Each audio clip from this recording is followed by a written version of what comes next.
আজকে আমরা ক্লাস 7 এর সেকেন্ড সামেটিভ ইভ্যালুয়েশন 2025 সালের ইংলিশ সাবজেক্টের সম্পূর্ণ উত্তর সহ নমুনা প্রশ্নপত্র সেট 3 সম্পর্কে আলোচনা করব। তো চলো এই ভিডিওতে আমরা ক্লাস 7 এর সেকেন্ড ইউনিট টেস্ট 2025 ইংলিশ সাবজেক্টের এই কোশ্চেন পেপার এবং তার উত্তরগুলো দেখে নিই। সেকেন্ড ইউনিট টেস্টে তোমাদের 50 নম্বরের পরীক্ষা হবে, সময় থাকবে 1 ঘন্টা 30 মিনিট বা 1 ঘন্টা 15 মিনিট সময়ও কিন্তু দেওয়া থাকতে পারে।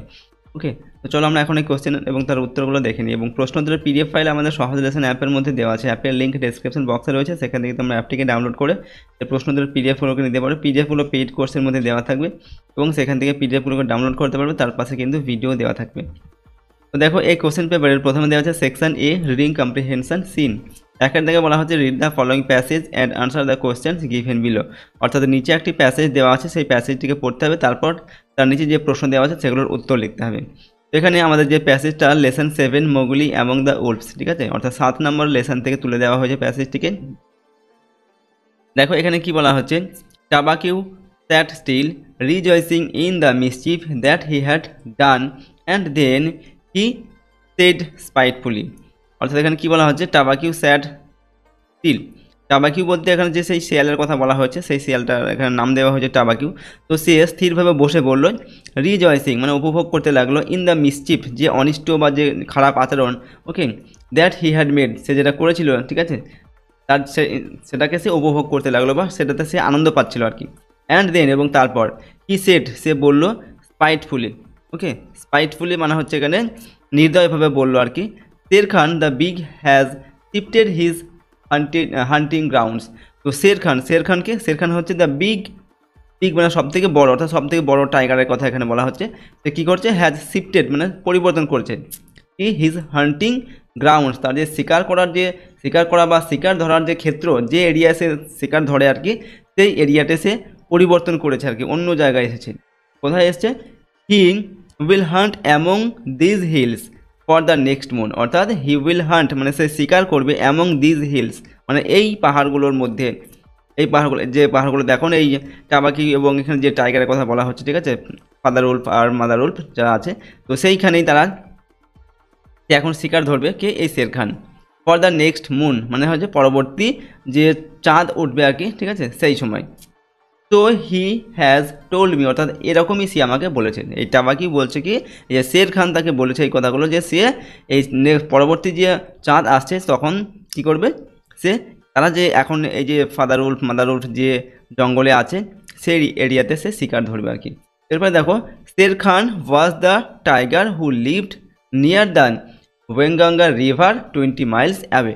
তো Shere Khan was the tiger, Sher Khan হচ্ছে একটি বাঘ, হু লিভড যে বাস করে বা যে থাকে কোথায়, নিয়ার মানে হচ্ছে কাছাকাছি, দ্য ওয়েঙ্গাঙ্গা রিভার যে ওয়েঙ্গাঙ্গা রিভার তার কাছাকাছি থাকে, 20 মাইলস অ্যাওয়ে, সেটা হচ্ছে এখান থেকে 20 মাইলস মানে 20 মাইল দূরে। নেক্সট হচ্ছে he has no right father began angrily, অর্থাৎ এখানে ফাদার বলতে এই যে ফাদার উলফ আর যে বাবা বাঘের কথা বলা হচ্ছে, সেই বাঘটা বললো কি অ্যাংগ্রিলি মানে ক্রুদ্ধভাবে বললো, হি হ্যাজ নো রাইট তার কোনো অধিকারই নেই, by the law of the jungle he has no right to change his quarters without due warning.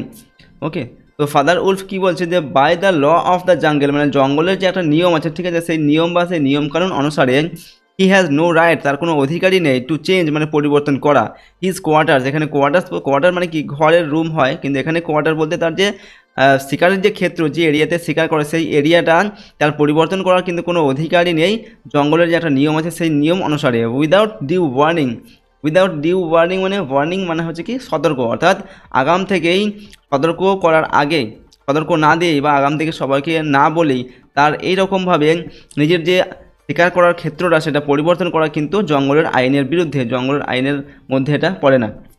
He will frightened all game within 10 Miles, তো বলছে হি উইল ফ্রাইটেন মানে কি ভয় দেখানো, সে তো সবাইকে, he will frighten all game সে তো সবাইকে ভয় পাইয়ে দেবে, অল বলতে গেম বলতে এখানে যে শিকারগুলোকে তারা ধরে আর কি, ঠিক আছে, বাঘ সিংহ যারা যে শিকারগুলোকে তারা ধরে আর কি খায় আর কি, তারা যদি ভয় পেয়ে সেই জঙ্গল থেকে পালিয়ে যায় তাহলে তো তারা শিকার ধরতে পারবে না। তো সেটাই বলছে এখানে ফাদার উলফ, যে he will frighten all game সে তো সমস্ত শিকারগুলোকে ভয় পাইয়ে দেবে, উইদিন 10 মাইলস মানে 10 মাইলের মধ্যে যে শিকারগুলো আছে তাদেরকে তো সে ভয় পাইয়ে দেবে। And I have to kill for 2 এবং দিস ডেজ মানে এই দিনগুলোতে, অর্থাৎ এখন তো আমাকে এখানে দুবার আই দেওয়া আছে, মানে আমাকে এখন দুজনের জন্য শিকার ধরতে হয়। দুজনের জন্য বলতে এখন তার যে মা উল্ফ রয়েছে তার বাচ্চাদের নিয়ে সে থাকে একে গুহার মধ্যে, আর ফাদার উল্ফ সে কিন্তু শিকার ধরে। সুতরাং এখানে তার জন্য ফাদার উল্ফ বলছে কি আমাকে দুজনের জন্য শিকার ধরতে হয়। এরপরে দেখো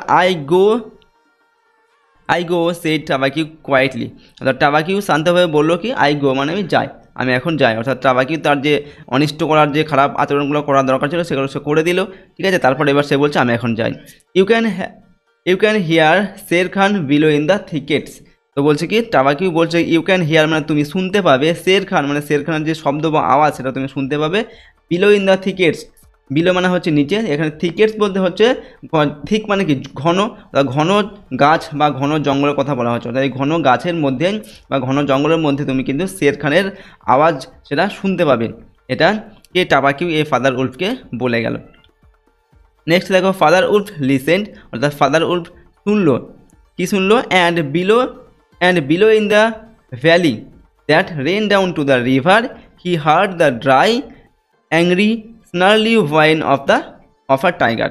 অর্থাৎ দেখো এখানে কী বলা হচ্ছে, father wolf listened, father wolf শুনলো, and below in the valley মানে হচ্ছে উপত্যকার নিচে, দ্যাট রেন ডাউন, ওকে, যেটা নেমে গেছে কোথায়, টু দ্য রিভার, যেটা নদীর দিকে নেমে গেছে আর কি যে রাস্তাটা, সেখানে হি হার্ড এবং সেখানে সে শুনতে পেলো একটা আওয়াজ, কি শুনতে পেলো না, দ্য ড্রাই শুষ্ক, ড্রাই মানে কি শুষ্ক বা শুকনো আর কি, অ্যাংরি মানে ক্রুদ্ধ, স্নার্লি ওয়াইন মানে হচ্ছে প্রচণ্ড একটা গর্জন আর কি, ঠিক আছে, দাঁত খেতেন একটা গর্জন, তো এরকম একটা বাঘের আওয়াজ সে শুনতে পেলো, কি ফাদার উল্ফ শুনতে পেলো, ঠিক আছে।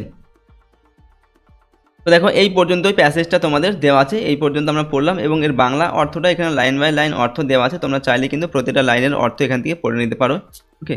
সম্পূর্ণ প্যাসেজটার বাংলা অর্থ এখানে দেওয়া হয়েছে, তোমরা ভিডিওটিকে পজ করে এই বাংলাগুলো এখান থেকে চাইলে পড়তে পারো। এবার দেখো আমরা সম্পূর্ণ এর যে প্রশ্নগুলো দেওয়া আছে তার উত্তর জেনে নেব। প্রথমে নাম্বার এতে দেওয়া আছে টিক দ্য কারেক্ট অল্টারনেটিভস, সঠিক উত্তরের পাশে টিক চিহ্ন দিতে হবে। এখানে তিনটি প্রশ্ন দেওয়া আছে এবং প্রতিটা প্রশ্নে মানে 1 করে 1 × 3 = 3। প্রথমে কী দেওয়া আছে দেখো, নাম্বার 1-এ Shere Khan was the name of তো শের খান কিসের নাম, একটা হান্টার মানে হচ্ছে শিকার, এরপর হচ্ছে টাইগার মানে বাঘ, জ্যাকেল মানে শিয়াল, তো শের খান হচ্ছে একটা বাঘের নাম, ঠিক আছে, বড়, সে সব বনের রাজা আর কি, তো তাকেই বলা হয়েছে শের খান। এখানে আমাদের অপশান বি এরটা সঠিক উত্তর হবে। নাম্বার 2-এ দেওয়া আছে father wolf heard the sound of, অর্থাৎ বাবা উল্ফ বা বাবা নেকড়ে কিসের শব্দ শুনতে পেয়েছিল, বালক বিলো ইন দ্য ভ্যালি, অর্থাৎ ভ্যালির নিচে একটা বালক মানে একটা বলদের আওয়াজ শুনতে পেয়েছিল, টাইগার নিয়ার দ্য ওয়েঙ্গাঙ্গা রিভারের কাছে একটা বাঘের আওয়াজ শুনতে পেয়েছিল, না tiger below in the valley, না ভ্যালির নিচে বা উপত্যকার নিচে একটা বাঘের আওয়াজ সে শুনতে পেয়েছিল, সে উপত্যকার নিচে একটা বাঘের আওয়াজ সে শুনতে পেয়েছিল, তো অপশান সি এরটা এখানে সঠিক উত্তর হবে। নাম্বার 3 হচ্ছে Tabaqui was the name of wolf, tiger না জ্যাকেল, অর্থাৎ টাবাকিউ কার নাম ছিল, টাবাকিউ ছিল একটা শিয়ালের নাম, তো অপশান সি এরটা এখানে সঠিক উত্তর হবে। নাম্বার বিতে complete the following sentences with information from the text, এখানে তথ্য যে প্যাসেজটা আমরা পড়লাম সেখান থেকে তথ্য নিয়ে এগুলোকে সম্পূর্ণ করতে হবে, ঠিক আছে, এই সেন্টেন্সগুলোকে বা বাক্যগুলিকে। এখানে 3টি প্রশ্ন দেওয়া আছে, প্রশ্নের মানে 1 নম্বর করে 1 × 3 = 3। নাম্বার 1-এ দেওয়া আছে টাবাকিউ ইনফর্মড দ্যাট, অর্থাৎ টাবাকিউ কি ইনফর্ম করেছিল ফাদার উল্ফকে, সেটা লিখতে হবে। তো Tabaqui informed that Shere Khan the big has shifted his hunting grounds and will hunt among this hills for the next moon, এই কথাটা সে বলেছিল যে শের খান হচ্ছে তার যে হান্টিং গ্রাউন্ড শিকারের যে ক্ষেত্র সেটা পরিবর্তন করেছে এবং যে নেক্সট চাঁদ আসছে আর কি, ঠিক আছে, পরবর্তী চাঁদ, সে তখন কী করবে, এই যে তাদের যে এখন হান্টিং গ্রাউন্ড রয়েছে যে মাদার উল্ফ থাকে সেখানে এখন সে শিকার ধরবে। নাম্বার 2 হচ্ছে the law of the jungle ওয়াজ, অর্থাৎ জঙ্গলের যে ল বা আইনটা কী ছিল সেই আইনটা লিখতে হবে। তো the law of the jungle was Shere Khan has no right to change his quarters without due warning, অর্থাৎ একটা সম্পূর্ণভাবে একটা আগের থেকে সতর্কবার্তা না দিয়েই কিন্তু শের খান তার যে শিকারের ক্ষেত্র সেটা পরিবর্তন করতে পারে না, এটাই হচ্ছে জঙ্গলের নিয়ম। নাম্বার 3 হচ্ছে father wolf heard the whine of the tiger coming from, অর্থাৎ বাবা উল্ফ বা বাবা নেকড়ে এটা যে একটা শব্দ শুনতে পেয়েছিল, দাঁত খেতে যেন গর্জন শুনতে পেয়েছিল, সেটা কোথার থেকে আসছিল সেই শব্দটা, আমরা কি লিখব, the valley that ran down to the river, যে উপত্যকাটা নদীর নিচের দিকে নেমে গেছে, ঠিক আছে, সেখান থেকে সে আওয়াজটা শুনতে পেয়েছিল। এরপর নাম্বার সিতে আনসার দ্য ফলোয়িং কোয়েশ্চেন্স, এখানে নিজের প্রশ্নগুলোর উত্তর লিখতে হবে, দুটি প্রশ্নের উত্তর লিখতে হবে, প্রশ্নের মান 2 করে 2 2 4 নাম্বার এখানে দেওয়া আছে। নাম্বার 1 হু ওয়াজ শের খান, শের খান কে? তো শের খানকে, শের Khan was the big tiger, Sher Khan হচ্ছে একটি বড় বাঘের নাম। এরপর নাম্বার 2 হচ্ছে where did Sher Khan leave, Sher Khan কোথায় বাস করে? এখানে আনসার লিখবে Shere Khan lived near the Waingunga river 20 miles away, Shere Khan হচ্ছে ওয়েঙ্গাঙ্গা নদীর কাছাকাছি 20 মাইল মানে 20 মাইল দূরে থাকে আর কি। এরপরের প্রশ্ন number 2, read the following stanzas of the poem and answer the questions given below. এখানে একটি পোয়েম দেওয়া আছে, ঠিক আছে, পোয়েমটিকে পড়তে হবে, তারপর নিচের প্রশ্নের উত্তর লিখতে হবে। পোয়েমটি লেসন 6 দ্য ভ্যাগাবন্ড সেখান থেকে দেওয়া হয়েছে। তো কী বলা হচ্ছে দেখো, give to me the life I love, অর্থাৎ আমাকে দাও সেই জীবন যেটা আমি ভালোবাসি। Let the lave go by me, এবং আমার সেই জীবনে কবির কী চায় সেগুলো তিনি বলছেন। কী চায় না, let the lave go by me, lave মানে হচ্ছে ছোটো নদী এখানে, অর্থাৎ একটি ছোটো নদীকে আমার পাশ দিয়ে বয়ে যেতে দাও। গিভ দ্য জলি হিভেন অ্যাভাব, অ্যাভাব এখানে জলি মানে হচ্ছে আনন্দমুখর আর কি, ঠিক আছে, আনন্দিত আর কি। হিভেন মানে স্বর্গ, কিন্তু এখানে আকাশকে বলা হয়েছে, অর্থাৎ আমার মাথার ওপরে থাকুক একটা আনন্দমুখর একটি আকাশ। অ্যান্ড দ্য বাই ওয়ে নাই মি, নাই মানে হচ্ছে কাছাকাছি, এবং আমার কাছাকাছি একটা বাই ওয়ে মানে হাঁটা চলার যে রাস্তা সেটা যেন থাকে। Bed in the bush with stars to see, এবং আমার যে বিছানা, তোমার যে বিছানা সেটা তিনি কোথায় চাইছেন? বেড ইন দ্য বুশ মানে ঝোপের মধ্যেই তার সেই রাত্রে ঘুমানোর যে বিছানা সেটা তিনি চাইছেন। উইথ স্টার্স টু সি, এবং সেখান থেকে যেন আকাশের যে তারা সেগুলো যেন দেখা যায়। Bread I deep in the river, এবং ব্রেড মানে কি রুটি, রুটি যেটা সেটা আমি কোথায়? নদীর জলে ডুবিয়ে খাবো। ডিপ মানে হচ্ছে ডোবানো, ঠিক আছে, নদীর জলটাই আমার সব, আর কিছু আমার চাই না রুটি খাওয়ার জন্য, ঠিক আছে, নদীর জলেই আমি ব্রেড বা রুটি সেটাকে ডুবিয়ে খাবো আর কি। There's the life for a man like me, অর্থাৎ কবি বলছেন কি এটাই আমার মতো মানুষের একটা জীবন, অর্থাৎ এই জীবনই কিন্তু আমার চাই, এবং এই জিনিসগুলো আমার হলেই হবে, এর থেকে বেশি কিছু চাই না। There's the life for ever, এটাই হচ্ছে আমার চিরদিনের যে, এভার ফর এভার মানে হচ্ছে চিরন্তন বা সারা জীবনের, ঠিক আছে, চিরন্তন একটা জীবন আমার জন্য। Next line, let the blow fall soon or late, এখানে লেট দ্য ব্লো বলতে এখানে ব্লো মানে কি? ব্লো মানে হাওয়া বয়ে যাওয়া, কিন্তু এখানে আঘাতকে বোঝানো হচ্ছে। তো লেট দ্য ব্লো ফল, অর্থাৎ আমার উপরে আঘাত আসতে দাও। স্টুন মানে হচ্ছে শীঘ্র, লেট মানে হচ্ছে দেরি করে আর কি, অর্থাৎ দেরি করে আসুক বা তাড়াতাড়ি আসুক, সে যে আঘাতই আসুক না কেন সেটা আমার উপরে আসতে দাও। Let what will be over me, আমার উপর যা হবে সেটা হতে দাও। অর্থাৎ কবি যে এই যে জিনিসগুলো চাইছেন আর কি, খোলা আকাশের নিচে ঝোপঝাড়ের নিচে তিনি থাকতে চাইছেন, সেটা কিন্তু খুব ভালো নয়। তো এর ফলে কি তার উপরে অনেক আঘাত আসবে আর কি, তো সেগুলো কবি বলছেন কি সেগুলো আমার উপরে আসতে দাও, তাতে আমার কিছুই আসে যায় না। এরপর দেখো, give the face to earth around, অর্থাৎ পৃথিবীর যে মুখ সেটা আমার চারিদিকে দাও। And the road before me, এবং যে রাস্তা চলার যে পথ বা চলার রাস্তা সেটা আমার সামনে যেন থাকে। Wealth I seek not hope nor love, তো ওয়েলথ মানে কি? সম্পদ। তো কবি বলছেন wealth I seek not, seek মানে হচ্ছে খোঁজা, অর্থাৎ আমি কোনো সম্পদ খুঁজি না, অর্থাৎ আমার কোনো সম্পদের প্রয়োজন নেই আর কি। হোপ কোনো আশারও প্রয়োজন নেই, নর লাভ আমার কোনো ভালোবাসারও প্রয়োজন নেই। Not a friend to know me, আমার কোনো বন্ধুরও প্রয়োজন নেই। টু নো মি, যে আমাকে চিনবে বা জানবে এরকম চেনা জানা আমার কোনো বন্ধুরও প্রয়োজন নেই। অল আই সিক, অর্থাৎ আমি যেটা খুঁজি সেটা হচ্ছে কি? দ্য হিভেন অ্যাভাব, মানে হচ্ছে আমার মাথার ওপরে, হিভেন বলতে এখানে স্বর্গ বা আকাশ, আমার মাথার ওপরে যে আকাশ সেটাই আমি খুঁজি বা সেটাই আমার প্রয়োজন। And the road below me, এবং আমার পায়ের নিচের যে রাস্তা সেটা আমার চাই, ঠিক আছে। তো এইভাবে কবি বলছেন। এই অংশটুকু তোমাদের দুটি স্ট্যান্ডার্ড দেওয়া আছে এখানে ভ্যাগাবান্ড এই কবিতার। এরপরে আরও কিন্তু দুটি স্ট্যান্ডার্ড রয়েছে, 4টি স্ট্যান্ডার্ড রয়েছে, তোমরা কিন্তু পুরো কবিতাটা পড়ে নেবে। তো চলো এখান থেকে আমাদের যে প্রশ্ন দেওয়া হয়েছে তার উত্তরগুলো দেখে নিই, এবং এর যে বাংলা অর্থ লাইন বাই লাইন তার অর্থ এখানে দেওয়া হয়েছে। তোমরা চাইলে ভিডিওটিকে পজ করবে এবং এর বাংলাগুলো কিন্তু এখান থেকে পুরোটা পড়ে নেবে।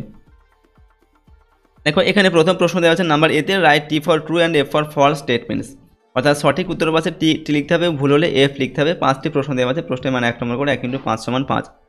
নাম্বার এতে, the vagabond desires a small river following near him, তো এখানে বলা হচ্ছে দ্য ভ্যাগাবন্ড মানে ভ্যাগাবন্ড ডিজায়ার্স মানে তার অভিপ্রায় বা তার ইচ্ছাটা, তার ইচ্ছা হচ্ছে কি যে তার কাছাকাছি যেন একটা ছোট্ট নদী বয়ে যায়। তো এটা সঠিক তথ্য, আমরা টি লিখব। 2 নম্বরে হচ্ছে he wants bare sky over his head, সে তার মাথার ওপরে কী চায়? বেয়ার স্কাই মানে নগ্ন একটা আকাশ তার চায়। এখানে এটা ভুল হবে, কারণ সে কী চেয়েছে, একটা জলি হিভেন মানে হচ্ছে একটা আনন্দমুখর একটি আকাশ তার মাথার উপর চেয়েছে, তার জন্য আমরা এটা এফ লিখবো। নাম্বার 3 দেওয়া আছে the vagabond dislikes to sleep in bush, মানে হচ্ছে ভ্যাগাবান্ড বুশ মানে ঝোপঝাড়ের মধ্যে থাকতে বা ঘুমোতে সে অপছন্দ করেছে। এটা ভুল তথ্য, আমরা কবিতাতে কী দেখেছি, সে ঝোপঝাড়ের মধ্যেই তার বিছানাটা চেয়েছে আর কি। তো তার জন্য আমরা এটা লিখবো এফ, ঠিক আছে। এরপর number 4 he wants to see the stars while he is in bed, সে যখন শুয়ে থাকবে, ঘুমিয়ে থাকবে আর কি, সে ঝোপঝাড়ের মধ্যে তার বিছানাটা চেয়েছে, সেখানে যখন ঘুমিয়ে থাকবে তখন সে কি দেখতে চেয়েছে, তারাগুলোকে সে দেখতে চেয়েছে আকাশে। তো এটা সঠিক তথ্য, আমরা লিখবো টি।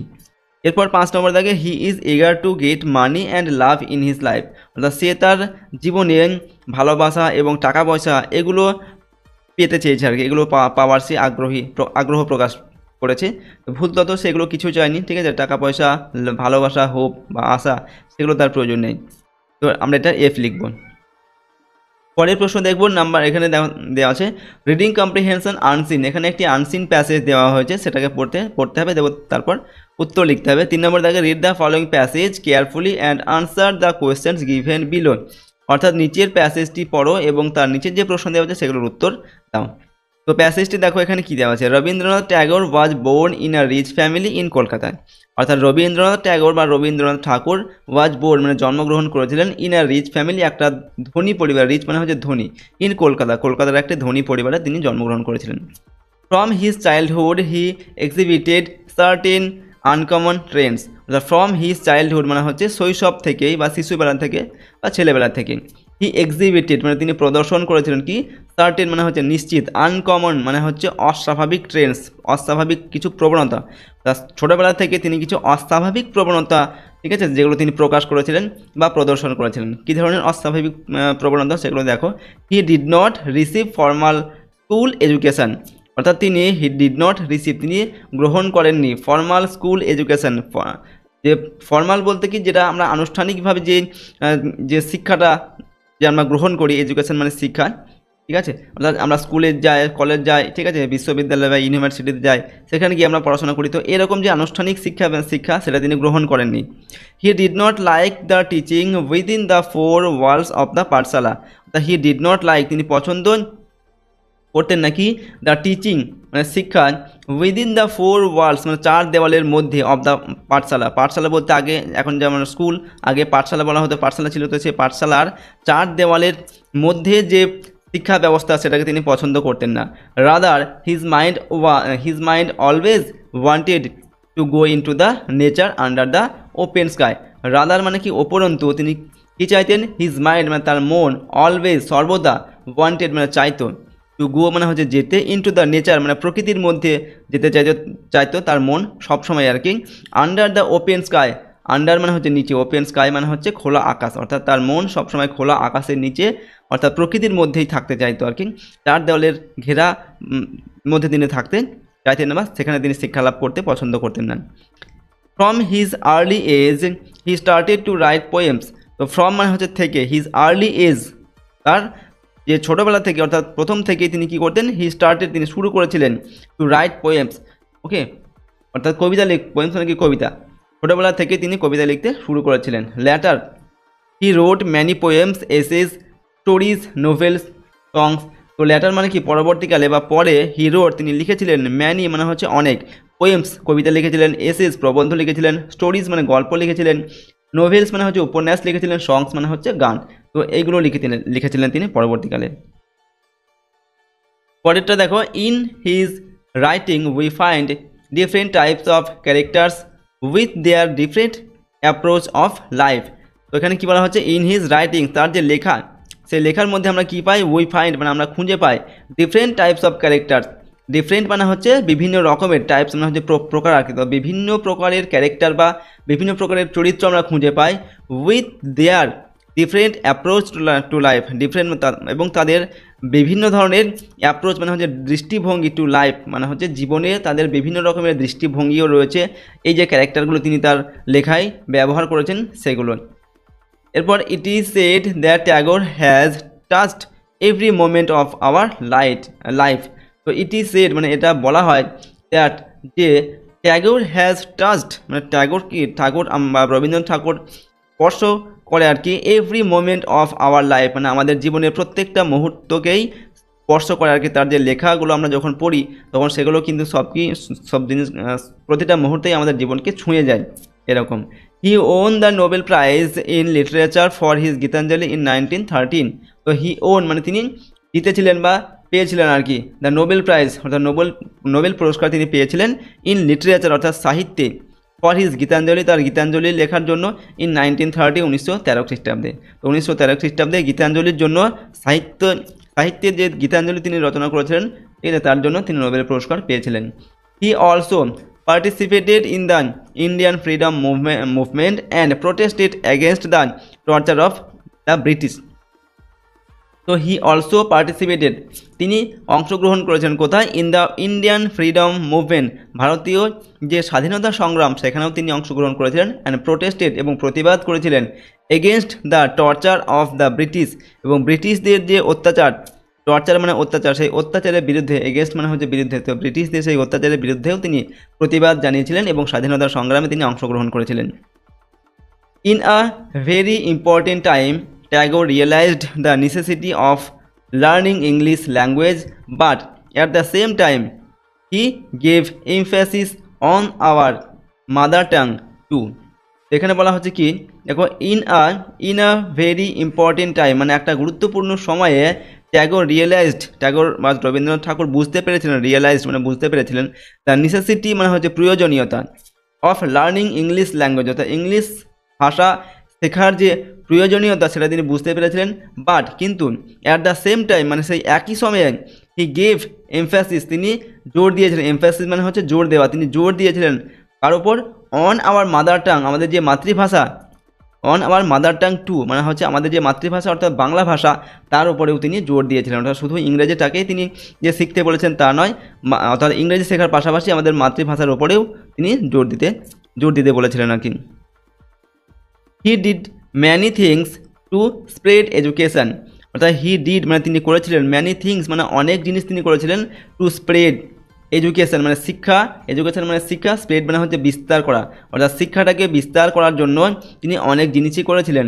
হি wrote books for children and also established বিশ্ব Bharati university for higher education.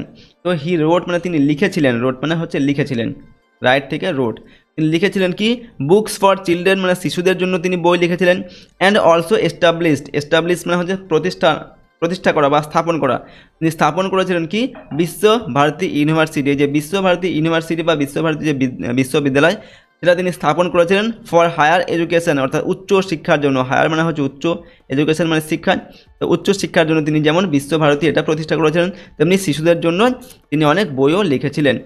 ঠিক আছে, তো এই প্যাসেজটা আমাদের দেওয়া আছে, একটি আননোন প্যাসেজ যেটা দেওয়া হয়েছে, তো এখান থেকে আমাদের একটা যে প্রশ্ন দেওয়া হয়েছে তার উত্তরগুলোকে কিন্তু লিখতে হবে, এবং প্যাসেজটার বাংলা অর্থ এখানে দেওয়া আছে, তোমরা ভিডিওটিকে পজ করে এখান থেকে চাইলে এর বাংলাটা পড়তে পারো। তো চলো আমরা এখন এখানে যে প্রশ্ন দেওয়া হয়েছে তার উত্তরগুলো পরপর জেনে নিই। এখানে দেখো প্রথম প্রশ্ন দেওয়া আছে নাম্বার এতে, feel in the chart with information from the text অর্থাৎ যে আমরা প্যাসেজটি পড়লাম, আননোন প্যাসেজ, আনসিন প্যাসেজ, সেটা থেকে আমাদের এখানে চার্ট দেওয়া হয়েছে, সেটাকে পূরণ করতে হবে। প্রশ্নে মানে 1 করে 5টির জন্য এখানে 5 নম্বর দেওয়া আছে। Number 1, Rabindranath Tagore was born, Rabindranath Thakur জন্মগ্রহণ করেছিলেন কোথায়, এখানে আমরা উত্তর লিখব in a rich family in Kolkata, অর্থাৎ কলকাতার একটি ধনী পরিবার তিনি জন্মগ্রহণ করেছিলেন, অর্থাৎ এটার পরে আমরা এই অংশটুকু লিখব, ঠিক আছে, এটার পরে।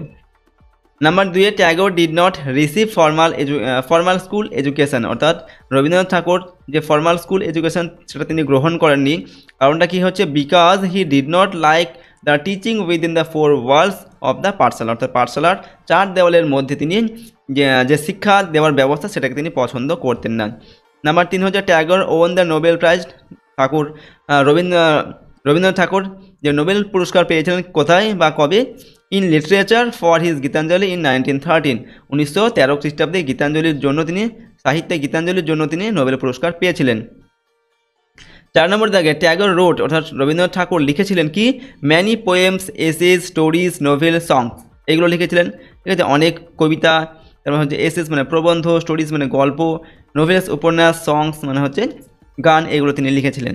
5 নম্বরে হি এস্টাবলিশড মানে তিনি স্থাপন করেছিলেন কি Visvabharati university for higher education, উচ্চ শিক্ষার জন্য তিনি বিশ্বভারতী এই যে ইউনিভার্সিটি সেটা তিনি স্থাপন করেছিলেন। নাম্বার বিতে complete the following sentences with information from the passage থেকে তথ্য নিয়ে এখানে যে সেন্টেন্সগুলো দেওয়া আছে এগুলোকে পূরণ করতে হবে। প্রতিটার মানে হচ্ছে 1 করে 5টি প্রশ্ন দেওয়া আছে, 5 নম্বর দেওয়া আছে।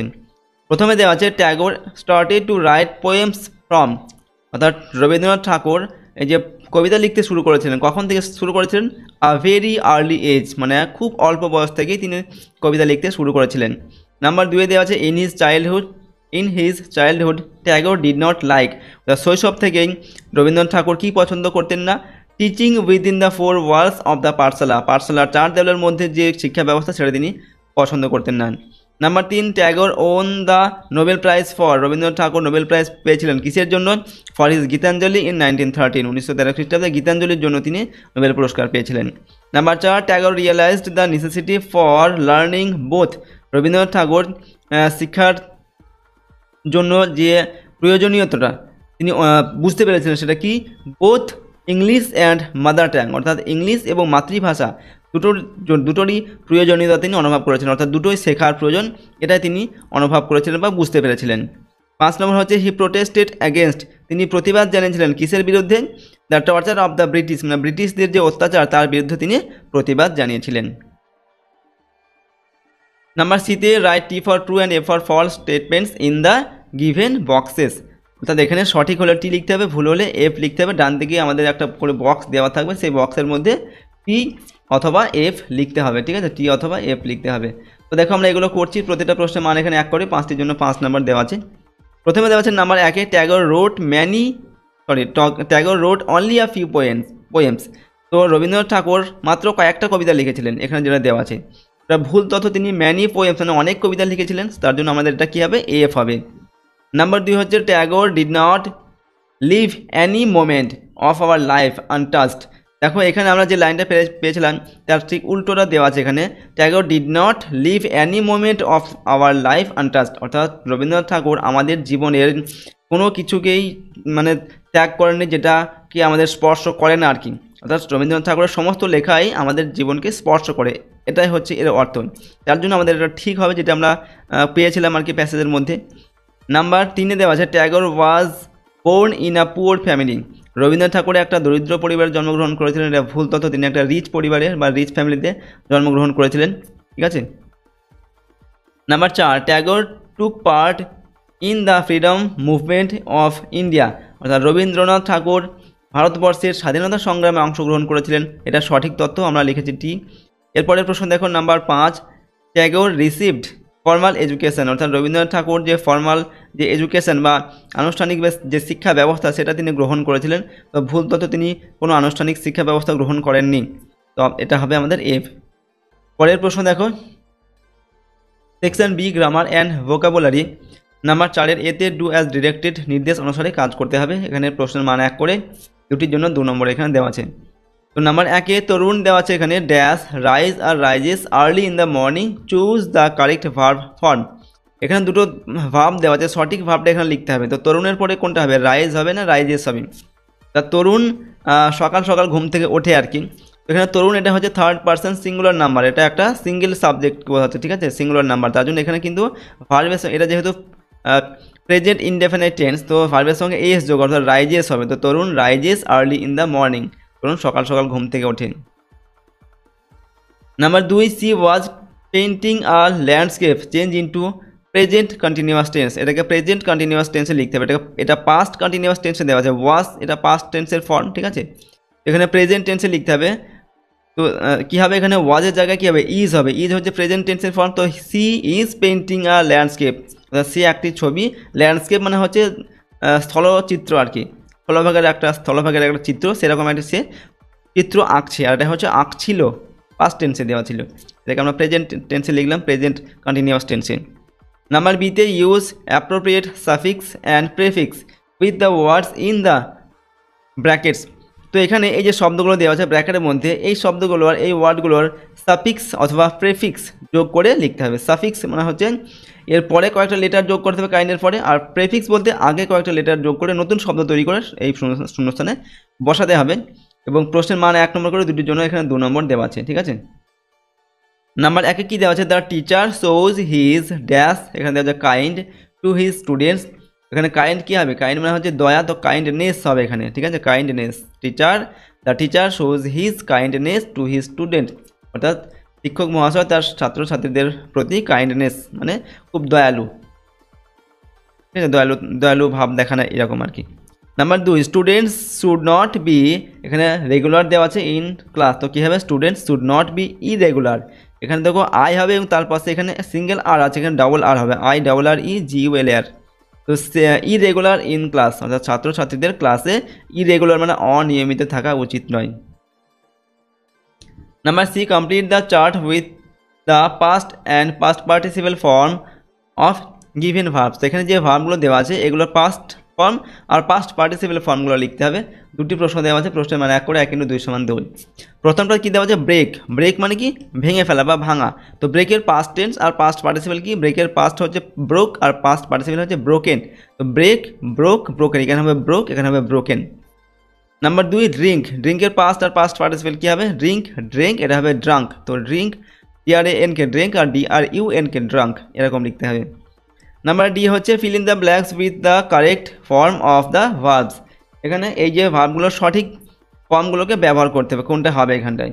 এখানেও প্রশ্নের মানে 1 করে, দুটির জন্য 2 নম্বর দেওয়া আছে। প্রথমে কি দেওয়া আছে, নাম্বার 1-এ দ্য নিউজ ইজ দেওয়া আছে আর দেওয়া আছে শকিং। তো এখানে নিউজটা কী হবে, এরপরে ইজ হবে না আর হবে, নিউজের পরে কিন্তু ইজ হবে, নিউজের পরে আর হবে না। এই যে নিউজটা, এটা কিন্তু প্লুরাল ফর্মের মতো দেখাচ্ছে, এস আছে যদিও, কিন্তু এটাকে নিউজ সবসময় সিঙ্গুলার সাবজেক্ট হিসাবে একে ধরা হয়। তো দ্য নিউজ এখানে ইজ হবে, ইজ শকিং মানে নিউজটা হচ্ছে খুব শকিং ছিল বা বেদনাদায়ক ছিল আর কি। এরপর নাম্বার 2 হচ্ছে ম্যানি ওমেন টুডে ড্যাশ দেওয়া আছে, ওয়ার্কস দেওয়া আছে আর ওয়ার্ক দেওয়া আছে আউটসাইড দ্য হোম। তো ম্যানি ওমেন বলতে এখানে অনেক মহিলার কথা বলা হচ্ছে, তো যেহেতু অনেক মহিলা তাই এখানে কিন্তু WORK ওয়ার্ক হবে, এখানে এস যোগ হবে না। যদি একটা সিঙ্গেল সাবজেক্ট হতো তাহলে ভার্বের সঙ্গে এস যুক্ত হতো, যেহেতু প্রেজেন্ট ইনডেফিনিট টেন্স এটা। তো এখানে কী হবে, ম্যানি ওমেন টুডে ওয়ার্ক হবে, ওয়ার্ক আউটসাইড দ্য হোম মানে এখন অনেক মহিলাই বাড়ির বাইরে কাজ করে। Number E, feel in the blanks with appropriate articles and preposition. সেখানে আর্টিকেল আর প্রিপোজিশন দিয়ে পূরণ করতে হবে। আর্টিকেল কোনগুলো, আর্টিকেল হচ্ছে এ, আর হচ্ছে অ্যান, আর হচ্ছে দি, এগুলো হচ্ছে আর্টিকেল। আর প্রিপোজিশন অনেকই আছে, ঠিক আছে, অফ, টু, এইগুলো প্রিপোজিশন, ঠিক আছে, ইন, অ্যাট। তো এখানে যেটা হবে সেগুলো বসাতে হবে। প্রশ্নের মানে 1 করে, দুটির জন্য 2 নম্বর এখানে দেওয়া আছে। নাম্বার 1-এ কী দেওয়া আছে, দ্য ওল্ড ম্যান ডায়েড, এখানে দেওয়া আছে করোনা, অর্থাৎ বৃদ্ধ লোকটি করোনাতে মারা গিয়েছিল। এখানে the old man died of হবে, ঠিক আছে, old man died of corona, বৃদ্ধ লোকটি করোনাতে মারা গিয়েছিল। নাম্বার 3 হচ্ছে দ্য ড্যাশ দেওয়া আছে, Ganga is a sacred river, Ganga হচ্ছে একটি পবিত্র নদী। এখানে কী হবে, এখানে দা হবে, ঠিক আছে, গঙ্গা যেহেতু একটা নির্দিষ্ট একটা নদীর নাম, এখানে the Ganga is a sacred river, এখানে দা লিখব।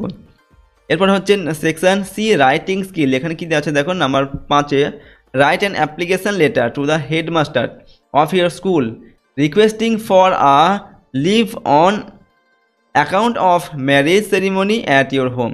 এখানে বলা হচ্ছে রাইট আ অ্যাপ্লিকেশন লেটার, একটা আবেদনপত্র লিখতে হবে টু দ্য হেডমাস্টার মশাইকে, অফ ইয়োর স্কুল মানে হচ্ছে তোমার স্কুলের, রিকোয়েস্টিং তাকে অনুরোধ করতে হবে কি, ফর আর লিভ একটা তোমার ছুটির প্রয়োজন, তার জন্য তোমাকে লিখতে হবে। এবং কিসের জন্য ছুটি তোমার প্রয়োজন, on account of marriage ceremony at your home মানে তোমার বাড়িতে কারো বিবাহ হতে চলেছে, ঠিক আছে, বিবাহ অনুষ্ঠান হবে, সেই উপলক্ষে তোমাকে প্রধান শিক্ষক বা শিক্ষিকা মহাশয়ের কাছে একটা আবেদনপত্র লিখতে হবে। প্রশ্নের মান হচ্ছে 10 নম্বর। তো এটাকে আমরা কীভাবে লিখব, প্রথমে দেখো টু দ্য হেডমাস্টার, আর যদি হেড মিস্ট্রেস হয় তাহলে হেড মিস্ট্রেস লিখবে। এখানে আমরা টু দ্য হেডমাস্টার লিখলাম, যেহেতু হেডমাস্টার মশাইকে এখানে লিখতে বলা হয়েছে।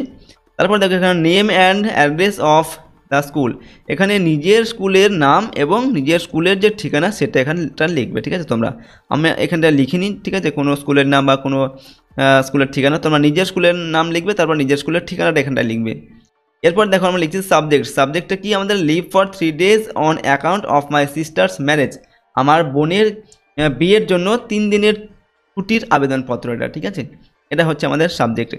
এরপর আমরা লিখছি দেখো রেসপেক্টেড স্যার অর্থাৎ শ্রদ্ধেয় মহাশয়, I am a student of class 7 in your school. আমি আপনার স্কুলের ক্লাস 7-এর বা সপ্তম শ্রেণীর একজন ছাত্র বা ছাত্রী। On 16/07/2025 my elder sister is getting married, অর্থাৎ 16 জুলাই, ঠিক আছে, 2025 আমার যে বড় বোন তার বিবাহ হতে চলেছে। ফর দিস মানে এই জন্য, I can not attend the school, আমি স্কুলে আসতে পারবো না, স্কুলে যোগদান করতে পারবো না।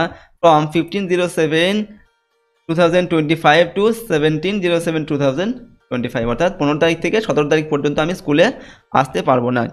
তো my earnest request to you, সুতরাং আপনার কাছে আমার আন্তরিক অনুরোধ, please grant me leave for those 3 days, সুতরাং ওই যে 3 দিন আমি আসতে পারবো না, ওই 3 দিনের ছুটি আপনি দয়া করে ছুটি মঞ্জুর করুন আর কি, ঠিক আছে, এটাই বলা হচ্ছে। থ্যাঙ্কিং ইউ, ধন্যবাদান্তে, ইউর অবিডিয়েন্টলি মানে আপনার বাধ্য ছাত্র বা ছাত্রী, সুমনা প্রামাণিক, এখানে নিজের নামটা লিখবে, আমরা যে কোনো একটা নাম লিখেছি, ক্লাস লিখবে 7, সেকশন থাকলে সেকশন লিখবে এবং রোল নাম্বারটা লিখবে। তো এরকম করে আমরা লিখলাম বা এরকম করে তোমাদের কিন্তু লিখতে হবে। এর বাংলা অর্থটা দেওয়া আছে, ঠিক আছে, যে আমরা বক্তব্যটা লিখলাম সেটার বাংলা অর্থ এখানে দেওয়া আছে, তোমরা চাইলে এই ভিডিওটিকে পজ করে এটা পড়ে নিতে পারো। চলো পরের তোমাদের আরেকটি দেওয়া আছে অথবা দিয়ে যে কোনো একটি লিখতে হবে। এখানে বলা হচ্ছে রাইট আ শর্ট স্টোরি, একটা ছোটো গল্প লিখতে হবে ইন অ্যাবাউট 80 to 100 ওয়ার্ডস, 80 থেকে 100 শব্দের মধ্যে, ইউজিং দ্য ফলোয়িং পয়েন্টস, এখানে কিছু পয়েন্টস দেওয়া আছে সেগুলোর সাহায্যে লিখতে হবে। পয়েন্টসগুলো কী দেওয়া আছে, হেয়ার চ্যালেঞ্জেস আর tortoise to a race. Hare মানে হচ্ছে খরগোশ, একটা খরগোশ একটা কচ্ছপকে চ্যালেঞ্জ করেছিল রেস অর্থাৎ প্রতিযোগিতায়। দ্য রেস স্টার্টস, এবং প্রতিযোগিতাটি শুরু হয়েছিল আর কি। এরপর দেখো hare takes rest on the way, খরগোশ মাঝপথে সে বিশ্রাম নিল আর কি। ফলস অ্যাসলিপ, এবং সে ঘুমিয়ে পড়লো। The টর্টয়েজ reach the goal first, এবং কচ্ছপ আগে তাদের যে উইনিং পয়েন্টটা ছিল, ঠিক আছে, যে তাদের লক্ষ্যটা ছিল যতদূর পর্যন্ত তাদের দৌড়াতে হবে, সেখানে কিন্তু প্রথমে চলে গেল কে, কচ্ছপ। তো এই আউটলাইনগুলোর সাহায্যে আমাদের গল্পটাকে লিখতে হবে। প্রথমে আমরা গল্পটির একটা নাম দিচ্ছি, the hare and the tortoise, অর্থাৎ খরগোশ এবং কচ্ছপ। দেখো once a hare and a tortoise lived in a forest, মানে এক সময় একটা খরগোশ এবং একটি কচ্ছপ একটা জঙ্গলে বাস করত। The hare was very proud of his fast speed, তো খরগোশ যেহেতু খুব জোরে দৌড়াতে পারে, তার জন্য সে যে দ্রুতগামী একটা প্রাণী, তার জন্য সে খুব গর্ব করতো, ঠিক আছে, আর সেই দ্রুতগামিতার জন্য। He made fun of the টর্টয়েজ for his slow speed, তো সে কী করতো, he made fun of the টর্টয়েজ, মানে সে টর্টয়েজ বা কচ্ছপকে ঠাট্টা বিদ্রুপ করতো, ফর হিজ স্লো স্পিড, যেহেতু কচ্ছপ খুব ধীরে ধীরে যায়, তার জন্য সে কচ্ছপকে ঠাট্টা করতো আর কি। The টর্টয়েজ challenged the hair to have a race with him, তারপর কী করলো, সেই কচ্ছপটা হেয়ার মানে হচ্ছে আমাদের এই যে খরগোশকে চ্যালেঞ্জ করলো একটা রেস বা একটা প্রতিযোগিতায় দৌড়ানোর জন্য। The hare accepted the challenge, এবং সেই খরগোশ তার সেই চ্যালেঞ্জকে অ্যাকসেপ্ট করলো। এরপর কী হলো, দ্য রেস স্টার্টেড, তারপর প্রতিযোগিতা শুরু হয়ে গেল। The hare ran very fast, খরগোশ খুব দ্রুত গতিতে দৌড়ে গেল, ছুটে গেল। The tortoise was left far behind, এবং কচ্ছপ অনেক পিছনে পড়ে গেল, যেহেতু খরগোশ জোরে দৌড়াতে পারে। The hare stopped to take rest under a tree, তো তারপরে খরগোশ কী করলো, একটা গাছের নিচে গিয়ে বসলো আর কি, দাঁড়িয়ে পড়লো একটু রেস্ট নেওয়ার জন্য। হি ফেল অ্যাসলিপ, এবং সেখানে সে ঘুমিয়ে পড়লো। তারপর কী হলো, দ্য টর্টয়েজ পাস্ট হিম, তারপর হলো টর্টয়েজ বা কচ্ছপ তাকে পাশ কাটিয়ে চলে গেল, ধীরে ধীরে চলে গেল। রিস্ট, এবং পৌঁছে গেল, রিস্ট মানে কি পৌঁছে গেল। দ্য উইনিং পোস্ট মানে তাদের হচ্ছে যেটা হচ্ছে শেষ যে তাদের যে পর্যন্ত দৌড়াতে হবে, সেখানে কিন্তু পৌঁছে গেল, উইনিং পোস্টে সে পৌঁছে গেল tortoise, okay. The hare woke up and ran as fast as he could, তারপরে খরগোশ ঘুম থেকে আবার জেগে উঠলো, অ্যান্ড রেন, এবং দৌড়াতে শুরু করলো, as fast as he could, সে যত জোরে দৌড়াতে পারে তত জোরে সে দৌড়ালো। He saw that the tortoise was already at the winning post, he saw মানে এবং সে দেখলো, সেই উইনিং পোস্টে গিয়ে দেখলো কি, দ্যাট যে দ্য টর্টয়েজ মানে কচ্ছপটি ওয়াজ অলরেডি ইতিমধ্যেই at the winning point, winning post, সেই তাদের যে বিজেতার যে পোস্ট বা খুঁটি পর্যন্ত দৌড়াতে হবে, সেখানে অলরেডি দেখলো যে কচ্ছপ সেখানে পৌঁছে গেছে। Thus the tortoise won the race, এবং এইভাবেই কচ্ছপটি কিন্তু সেই প্রতিযোগিতায় জিতে গেল।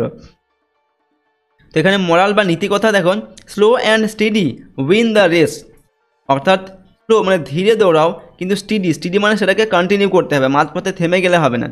তাহলে কিন্তু তুমি যে কোনো রেস বা যে কোনো প্রতিযোগিতায় বা যে কোনো কিছুতেই কিন্তু সফলতা লাভ করতে পারবে। ওকে, অর্থাৎ এখানে এটাই বলা হচ্ছে আমি খুব দ্রুত দৌড়াতে পারি বা দ্রুত কোনো কিছু করতে পারি এবং মাঝপথে কি সেটাকে বন্ধ করে দিলাম, তাহলে কিন্তু হবে না। তুমি ধীরে করো, কিন্তু সেটাকে আস্তে আস্তে কন্টিনিউ করতে হবে, শেষ পর্যন্ত সেটাকে করতে হবে, তাহলেই কিন্তু এখানে আমরা সফল হতে পারবো।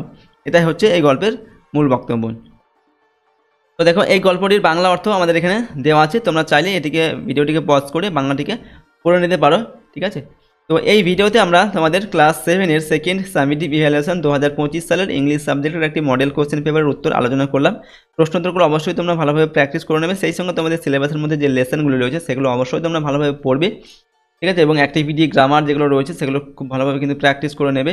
ওকে, আর এই প্রশ্নোত্তরের পিডিএফ ফাইলগুলো আমাদের সহজ লেসন অ্যাপের মধ্যে দেওয়া থাকবে, অ্যাপের লিঙ্ক ডেসক্রিপশন বক্সে রয়েছে, সেখান থেকে তোমরা পিডিএফগুলোকে নিতে পারো। পিডিএফগুলো পেইড কোর্সের মধ্যে থাকবে এবং পিডিএফগুলোকে ডাউনলোড করে নিতে পারবে তোমাদের নিজের ফোনে, তার পাশে ভিডিওগুলো কিন্তু দেওয়া থাকবে। আর যদি আমাদের এই চ্যানেলে তোমরা নতুন হও, চ্যানেলটিকে সাবস্ক্রাইব করে রাখবে, বেল আইকনে প্রেস করার পর অল অপশানটিকে সিলেক্ট করবে, ভিডিওটিতে অবশ্যই লাইক করবে এবং ভিডিওটিকে বন্ধু বান্ধবীর সঙ্গে শেয়ার করবে, কমেন্ট বক্সে তোমাদের মতামত লিখে জানাবে। তো আজকে আমরা এই ভিডিওটিকে এখানেই শেষ করছি। সম্পূর্ণ ভিডিওটি দেখার জন্য অসংখ্য ধন্যবাদ।